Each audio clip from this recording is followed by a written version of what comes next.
ત્યાર પછી 17મો 17 રુધિરના પ્રવાહમાં ઓક્સિજનનું વહન નીચે પૈકી કયા પ્રોટીન દ્વારા થાય? ચલો, ઓક્સિજન કોણ લાવે ને લઈ જાય? Transportation of oxygen, haemoglobin. બહુ સિમ્પલ, ડી જવાબ. 18 ઉત્સેચકો શું હોય? સજીવ, નિર્જીવ? સજીવ કોષમાં ઉત્પન્ન થતા જટિલ નાઇટ્રોજનયુક્ત પદાર્થો અને એક પણ નહીં. સી, સજીવ કોષની અંદર ઉત્પન્ન થાય, જટિલ હોય, નાઇટ્રોજનયુક્ત હોય, કારણ કે પ્રોટીનના બનેલા હોય એટલે નાઇટ્રોજન તો પ્રોટીનમાં હોય જ, એવા પદાર્થો છે, એને ઉત્સેચક કહેવાય. પછી 19 ખોરાકનો જરૂરી ઘટક નીચે પૈકી કયો છે? ખોરાકનો જરૂરી ઘટક ફરજિયાત ખોરાકમાં લેવો પડે એવો, જો સ્ટાર્ચ, ગ્લુકોઝ, કાર્બોદિત અને પ્રોટીન. D protein. ખોરાકનો જરૂરી ઘટક તો બધાય ખોરાકના જરૂરી જ છે એવું નથી, પણ બેઝિકલી ડેઈલી લેવો પડે તમારે. બાકીની વસ્તુ ખોરાકનો સંગ્રહ ચાલી જાય, તમે 2 દિવસ શુગર નથી ખાધી તો ચાલી જશે, પણ જે તે આવશ્યક એમિનો એસિડ વગર નહીં ચાલે. એટલે તમે પ્રોટીન ખોરાકમાં લીધું હોય તો એ પ્રોટીનનું હોજરીમાં વિઘટન થઈ જાય, એમિનો એસિડ છૂટા પડી જાય અને આગળ જતાં એ શોષાઈ જાય. એ એમિનો એસિડની આપણે જરૂર હોય, એના વગર ન ચાલી શકે. એમિનો એસિડ વગર ચાલતું નથી, એટલે એ પ્રોટીનમાંથી મળે, એટલે એ પ્રોટીન જરૂરી છે. કાર્બોદિત કે સ્ટાર્ચ ને ગ્લુકોઝ ને આ તો બધા શું છે, એક શર્કરા હાજર હશે તો બીજી બની જશે શરીરની અંદર, ઘટશે નહીં. ગ્લુકોઝ વધી ગયું કેમ? ગ્લાયકોજન બન્યું હોય. હવે જ્યારે ગ્લુકોઝની ખેંચ પડે શરીરને તો ગ્લાયકોજનમાંથી પાછું ગ્લુકોઝ બની જશે, તમે ન ખાધું હોય તો પણ. એટલે પ્રોબ્લેમ એનો નથી, પણ જે આવશ્યક એમિનો એસિડ છે એ કાંઈ શરીરમાં બનવાના નથી એકાબીજામાંથી ક્યાંયથી. એ તો રૂટીન ખોરાકનો અનિવાર્ય ઘટક હોવો જોઈએ. ત્યાર પછી 20 પ્રોટીનનો ખાલી જગ્યા તરીકે ઉપયોગ થાય છે. લ્યો, પ્રોટીન ક્યાં ક્યાં ઉપયોગી છે? ખોરાક. જો આમ જોઈને આપણને લાગે જવાબ એ લખી જ નાખીએ, હજી ઉપર જ આવ્યું ખોરાકનો મુખ્ય ઘટક. પછી હજી બીજું વાંચો, ટેક્સટાઇલ ઉદ્યોગોમાં અને ઉત્સેચક. તો ઉત્સેચક તો પ્રોટીન જ હોય. ખોરાકને ઉત્સેચક 2 કન્ફર્મ છે, તો ટેક્સટાઇલમાં કદાચ આપણને ખબર ન હોય ક્યાં વપરાય છે, તો પણ જવાબ આપેલા તમામ લઈ લેવાનો. ડી ટેક્સટાઇલ ઉદ્યોગોમાં પ્રોટીન ક્યાંક ના ક્યાંક ઉપયોગી હશે. બરાબર.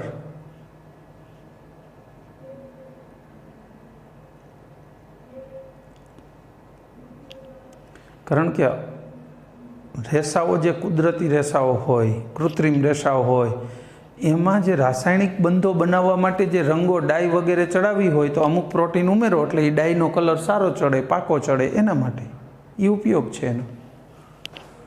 પછી 21 ખાદ્ય પદાર્થનો નીચે પૈકી કયો ઘટક નાઇટ્રોજન ધરાવે છે? ખાદ્ય પદાર્થનો કયો ઘટક નાઇટ્રોજન ધરાવે?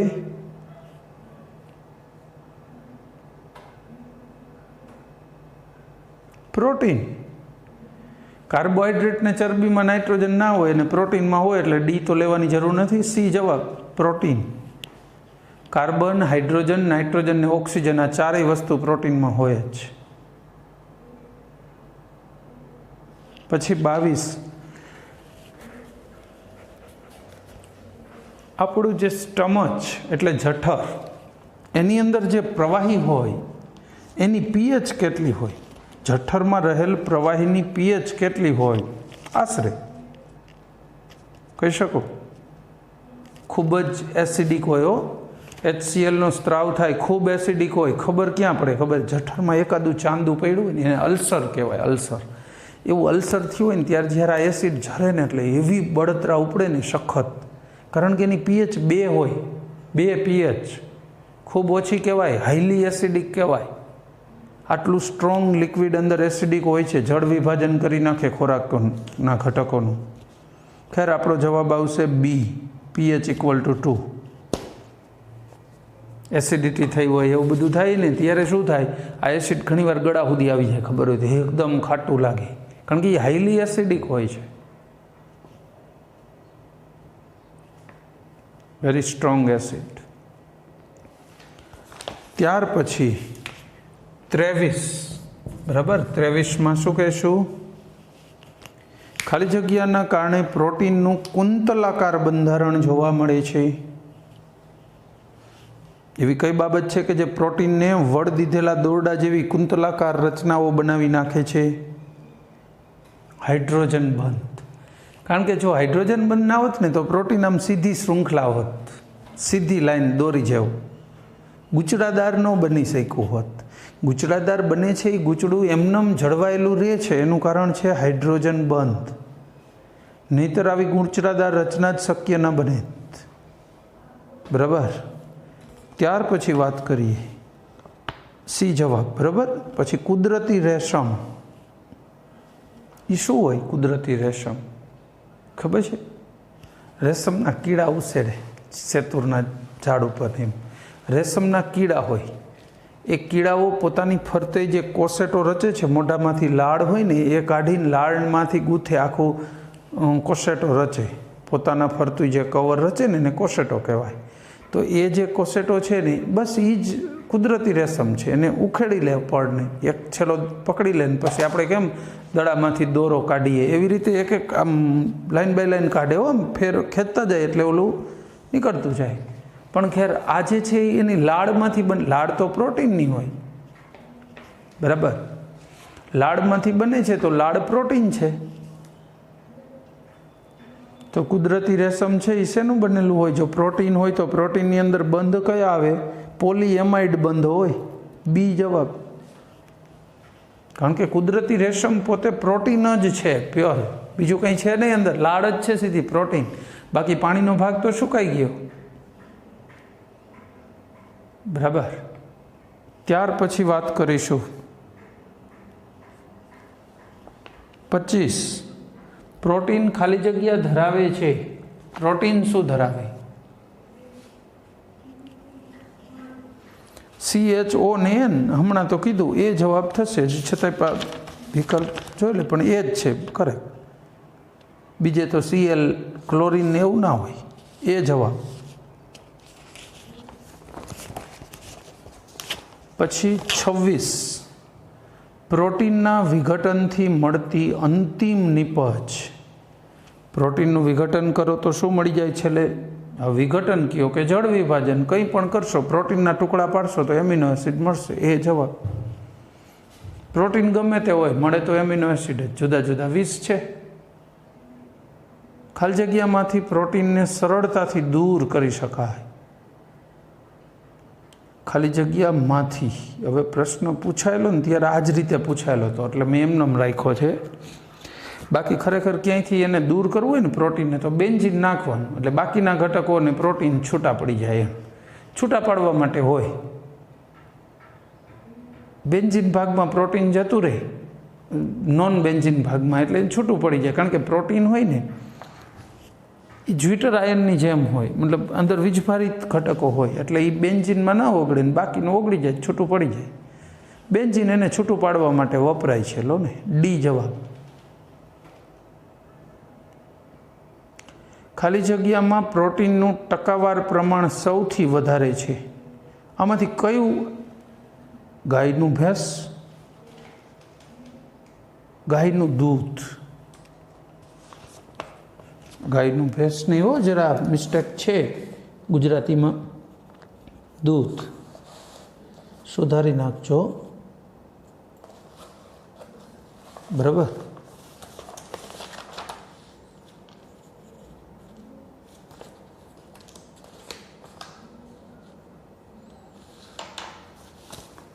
દૂધ. અને જવાબ શું આવશે? મગફળી. પ્રોટીનની વાત કરતા હોય તો ટકાવારી વાઇઝ મગફળીમાં સૌથી ઝાઝું પ્રોટીન હોય. તમને ખબર હોય તો મગફળીને ક્રશ કરીને એની ટેકનિકથી એમાંથી બટર બનાવે છે.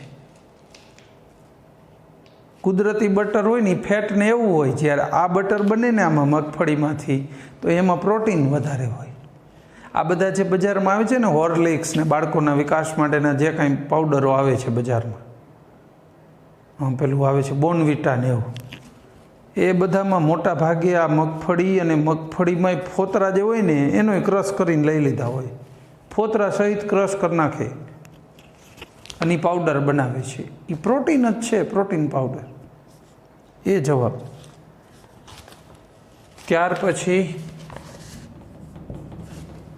29, ખોરાકનું પાચન કરતો ટાઇલિન ઉત્સેચક ખાલી જગ્યામાં હાજર હોય. ટાઇલિન ક્યાં હોય? લાળ. આપણી લાળમાં જ હોય એટલે તો ખોરાક ચાવીને ખાવો જોઈએ, એટલે ટાઇલિન મેક્સિમમ ભરે, ખોરાકના પાચનની શરૂઆત અહીંયાથી જ થઈ જાય. ચલો ત્યાર પછી નેક્સ્ટ 30, નીચે પૈકી ખાલી જગ્યા એમિનો એસિડ છે. આમાંથી એમિનો એસિડ કયો છે? જેમાં NH2 ગ્રુપ આવેલું હોય, COOH બેને એક સાથે હોય એવું ગોતી કાઢવું. ડી જવાબ. ખાસ કંઈ કસરતની જરૂર નથી. રેડી? ચાલો પછી 31, બાયયુરેટ કસોટી કોની પરખ માટે કરવામાં આવે છે? બાયયુરેટ કસોટી પ્રોટીન માટે હોય, પ્રોટીન ચેક થાય બહુ તો એનાથી, એટલે સી જવાબ પ્રોટીન. સંતૃપ્તતા, શર્કરા, ચરબીને આપ્યું છે પણ બધા માટે અલગ અલગ હોય છે. બાયયુરેટ કસોટી પ્રોટીનની હોય. પછી 32, નીચે પૈકી કયો પ્રોટીનનો સમૂહ છે? પોલીએમાઇડ. પ્રોટીનમાં આવેલો સમૂહ કહેવાય એમ. પ્રોટીનનો અણુભાર કેટલો હોય? પ્રોટીન એટલે 33, પ્રોટીનનું આણ્વીય દળ કેટલું હોય? 10,000થી વધુ. કારણ કે પ્રોટીન બનવાની આ શરત છે, મિનિમમ અણુભાર 10,000 AMUથી વધી જવો જોઈએ અને 100 કરતાં વધુ એમિનો એસિડ જોઈન્ટ થવા જોઈએ, ત્યારે પ્રોટીન કહેવાય. પણ એમિનો એસિડ એકવાર 100ને બદલે કદાચ થોડા ઓછા હોય તો એ ચાલી જશે, અણુભાર 100થી વધુ હોવો જોઈએ. અને બીજું, જૈવિક રીતે એના કાર્ય જોવામાં આવે છે, પછી એને પ્રકાર આપે છે. બરાબર છે? જે કોઈ બાયોલોજિકલ કોઈ સ્પેસિફિક કાર્ય કરે પછી એને પ્રોટીનનો દરજ્જો આપતા હોય છે. ટૂંકમાં એ નક્કી કરવું થોડુંક જટિલ તો છે જ હજી. નીચે પૈકી કોનું પ્રોટીન તરીકે વર્ગીકરણ કરી શકાતું નથી? પ્રોટીન પ્રકારનું ન હોય એવું. જો ઉત્સેચકો પ્રોટીનના બનેલા હોય, હમણાં ભણી ગયા. એન્ટીબોડી પ્રોટીન જ હોય, અંતઃસ્ત્રાવ પ્રોટીન હોય, એન્ટીજન પ્રોટીન ન હોય, પોલિસેકેરાઇડ હોય. એન્ટીજન છે ને, RBC રેડ બ્લડ સેલ હોય ને એના ફરતાય જામે, RBCની આજુબાજુમાં રહેશે. કોણ? એન્ટીજન. RBC રેડ બ્લડ સેલની સરફેસ ઉપર જોવા મળશે. એ એન્ટીજન છે, એ પ્રોટીન નથી, પોલિસેકેરાઇડ છે. ચલો 35, બંધારણીય ઘટક તરીકે વપરાતું પ્રોટીન. બંધારણીય ઘટક. અચ્છા, ઘણા પ્રોટીન એવા હોય કે જેનો ઉપયોગ શરીરની અંદર જીન્સ એટલે જનીન બનાવવામાં થતો હોય, હિમોગ્લોબિનમાં થતો હોય.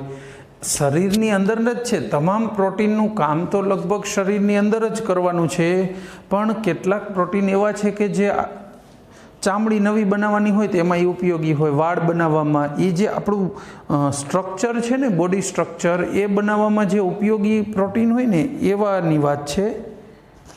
તો એમાં ઉપયોગી શું છે?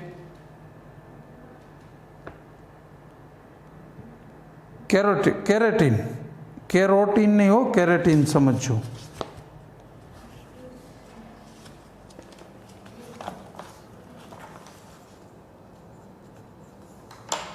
એ શું રહેશે? કેરેટીન. કેરોટીન નહીં, વાળમાં હોય. 36,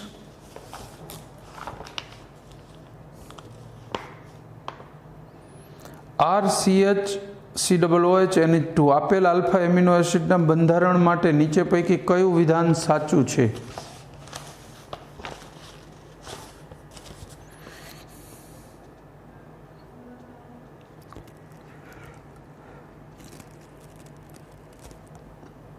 જે પીએચના મૂલ્ય માટે એનાયન અને કેટાયનની સાંદ્રતા સમાન હોય તો પાણીમાં દ્રાવ્યતા મહત્તમ થશે.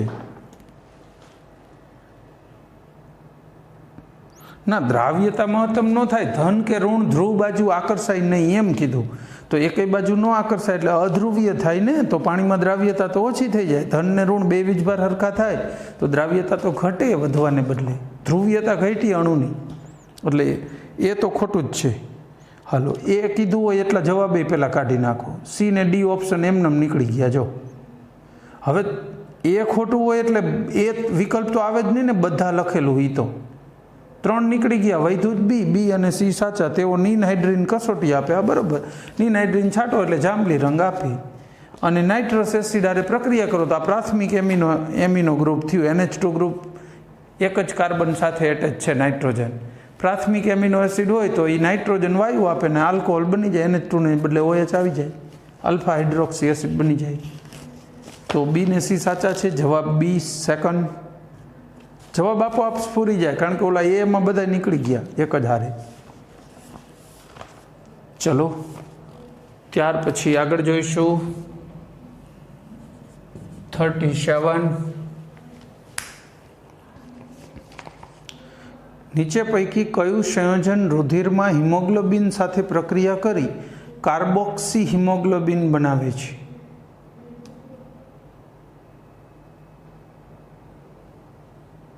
કયું કહેશો?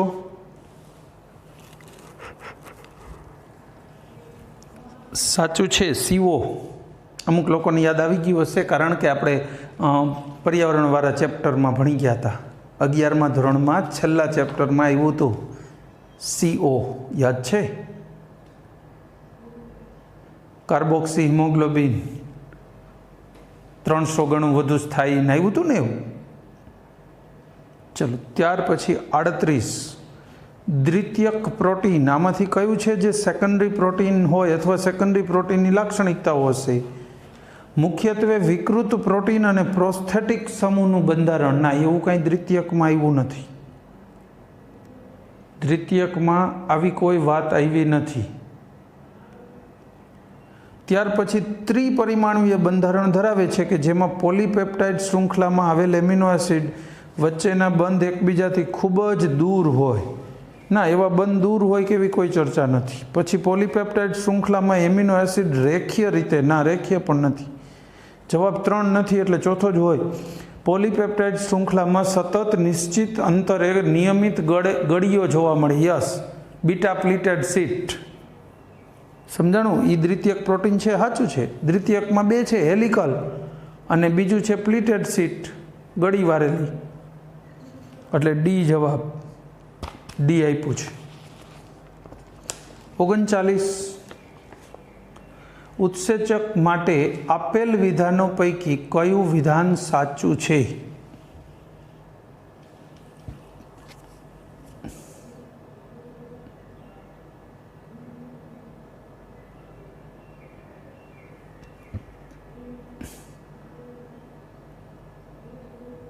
ઉત્સેચક કેન્દ્રાનુરાગી સમૂહ ધરાવતા નથી. ના, એ વાત ખોટી. કારણ કે કેન્દ્રાનુરાગી ઇલેક્ટ્રોન અનુરાગી ધન ને ઋણ બંને એની અંદર વીજભાર હોય જ. ઉત્સેચક પ્રોટીનના બનેલા છે. પ્રોટીન એમિનો એસિડના ઘટકો છે. તો એમિનો એસિડ ગ્રુપમાં ધન ને ઋણ બંને વીજભાર રહેવાના જ છે. કેન્દ્રાનુરાગી નથી ધરાવતા એમને બે ધરાવે, કેન્દ્રાનુરાગી અને ઇલેક્ટ્રોન અનુરાગી. ટૂંકમાં 1 નથી આવતો જવાબ. 1 વાળા વિકલ્પ કાઢી નાખો, જવાબ મળી જ ગયો સીધો સી. બાકીના ત્રણેયમાં 1 છે. જો આવા આવે તો સૌથી બેસ્ટ. ઉત્સેચક કિરાલ ઘટકો સાથે જોડાવામાં અને ઉત્સેચક તરીકે પ્રક્રિયા આપવામાં ખૂબ વિશિષ્ટ હોય. બરાબર.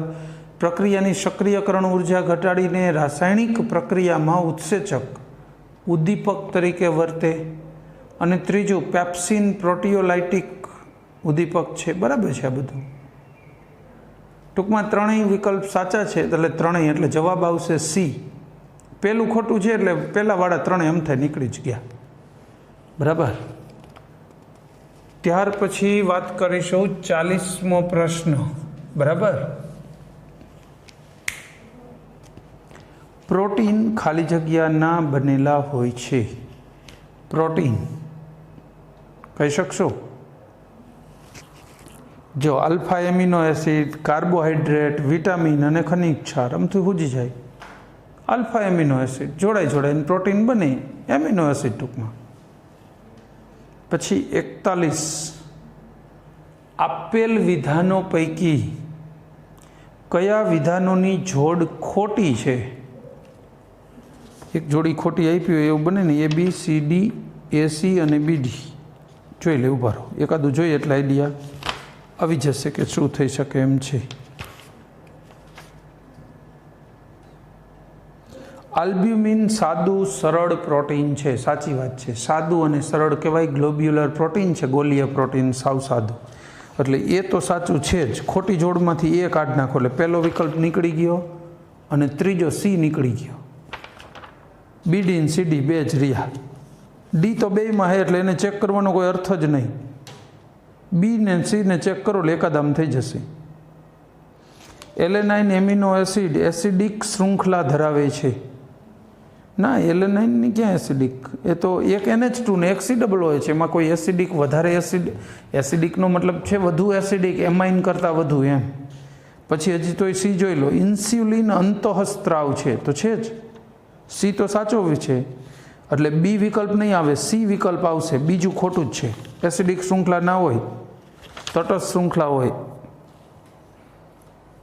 શૃંખલા એટલે જે કાર્બન હારે CH3 જોડાય છે ને એને શૃંખલા કહેવાય. એમિનો એસિડનો NH2 ને COH ને શૃંખલામાં ન ગણાય. પછી જે બાકીનો ભાગ જોડાય એ તટસ્થ હોય. એમાં તટસ્થ આપ્યું હોત તો સાચું લેત. એટલે જવાબ આવશે D, B અને D. ચલો, રેડી? ત્યાર પછી વાત કરીશું ઉત્સેચકો જીવંત તંત્રમાં.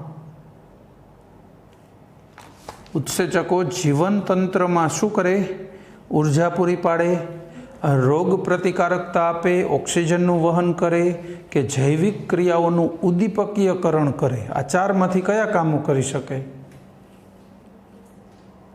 D, જૈવિક ક્રિયાઓનું ઉદ્દીપકીકરણ એવું કરી શકે છે. બરાબર.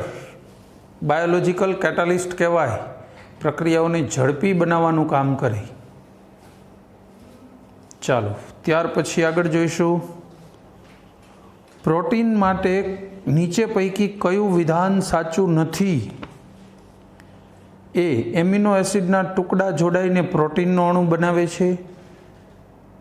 હાલો, એ તો સાચું દેખાય છે. પ્રોટીન પોલિમર પદાર્થો છે જેનું અણુસૂત્ર C6H10O5 ટાઈમ છે. ન હોય. આ કોનું જ ખબર છે? કહી શકશો? વિચારી જવો જોઈએ. 1-2 સેકન્ડ જે મળે એમાં મગજમાં ટ્રાય કરવાની જવાબ આવે. આ જે સૂત્ર આપ્યું છે ને સ્ટાર્ચનું આપ્યું છે. જો C6H10O5 ટાઈમ એટલે આ સ્ટાર્ચનું થયું, પ્રોટીનનું ના થયું.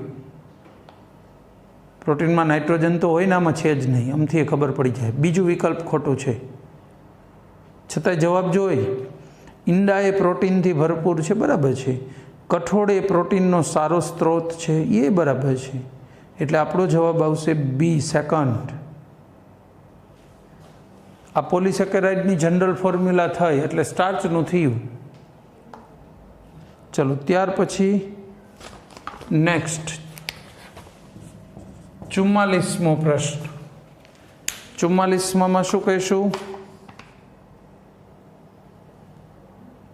ઉત્સેચકો જૈવ રાસાયણિક પ્રક્રિયાની ઝડપમાં વધારો કરે છે. શરીરના તાપમાને તેમની ક્રિયાશીલતા મહત્તમ હોય છે. એમિનો એસિડ ધરાવે છે. ઉપરોક્ત તમામ ગુણધર્મો ધરાવે છે. આમાંથી કયું કહેશું? જો પ્રક્રિયાની ઝડપમાં તો વધારો કરે જ. શરીરનું જે નોર્મલ તાપમાન છે ત્યારે એની મહત્તમ ક્રિયાશીલતા હોય. પછી એમિનો એસિડ હોય ને. ઉત્સેચકો પ્રોટીનના બનેલા છે તો પ્રોટીનની અંદર એમિનો એસિડ તો હોય જ. તો જવાબ આવશે D, છેલ્લો વિકલ્પ. 44માંનો જવાબ D, છેલ્લો વિકલ્પ. પછી 45, એમિનો એસિડમાં નીચે પૈકી કયો ક્રિયાશીલ સમૂહ જોવા મળે છે? એમિનો એસિડમાં કયો સમૂહ હોય? આમાંથી આજે આપ્યા એમાંથી લેવાનો છે. COOH, NH2, CH3 અને A અને B બને. ખબર પડી જ જાય ને. છેલ્લું D, A અને B બને. COOH પણ હોય અને NH2 પણ હોય. 46 એમિનો એસિડનું જળ વિભાજન કરતાં ખાલી જગ્યા નિપજ મળે છે. પ્રોટીન મળે. એમિનો એસિડમાંથી તો પ્રોટીન બને.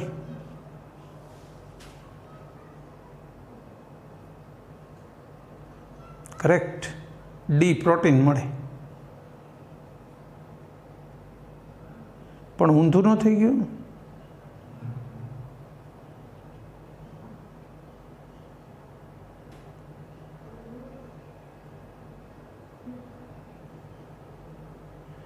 એમ કેવું જોઈએ એમિનો એસિડ ખાલી જગ્યાનું જળ વિભાજન કરતાં મળે છે, એમ કેવું જોઈએ. બરાબર. પ્રશ્નમાં જરા એટલું સુધારી લેજો. એમિનો એસિડ ખાલી જગ્યાનું જળ વિભાજન કરતાં મળે છે. પ્રોટીન આવે જવાબ ડી. કારણ કે એમનો જવાબ તો મગજમાં આવી જાય એનું કારણે એમિનો એસિડ ને પ્રોટીન હારે જ સીધો સંબંધ છે, બીજા કોઈ સાથે છે જ નહીં. પણ પ્રશ્નમાં ભૂલ છે. એવો માઇનોર મિસ્ટેક આવે હું કહી દઈશ છે અહીંયા, જો કે ચાલશે એટલે ખ્યાલ તો આવી જ જાય અને કરેક્શન પણ અમે કરી દઈશું. પણ તમને કદાચ બુક આમાં મળી ગઈ હોય કોપી, તમારે એમાં કરી નખાય એટલો ફેરફાર. ઉત્સેચકોનો સંયોજનના નીચે પૈકી કયા વર્ગમાં સમાવેશ કરી શકાય?